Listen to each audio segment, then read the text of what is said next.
করলা নদীর জলে প্লাবিত শহর, সেতুর উপর বসছে বাজার। শনিবার রাত থেকেই অশনি সংকেত দেখতে পেয়েছিলেন জলপাইগুড়ি শহরের প্রধান বাণিজ্য কেন্দ্র দিনবাজারের ব্যবসায়ীরা।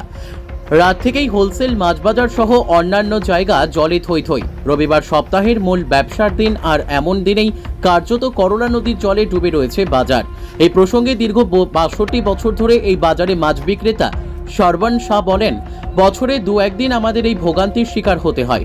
আজ মাছবাজার নিজেই ডুবে রয়েছে। অপরদিকে মূল বাজার করলা নদীর জলে প্লাবিত। এদিকে রবিবার দিনেই সরগরম হয় মাছ বাজার, ভিড় থাকে ক্রেতাদের। আর এই দিনেই যদি দোকান করা না যায় তাহলে কি করে চলবে?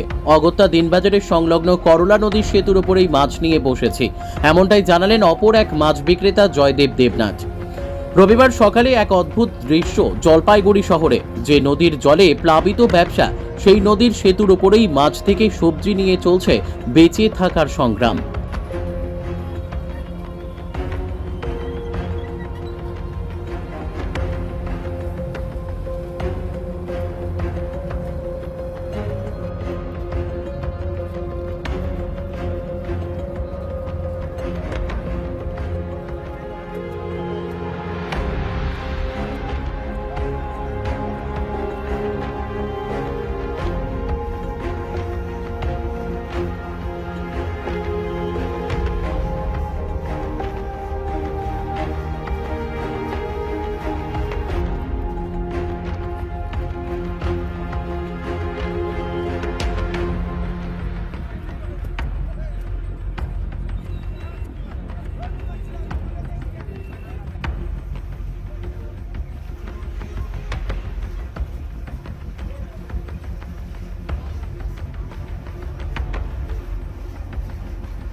Desk report, express Kolkata.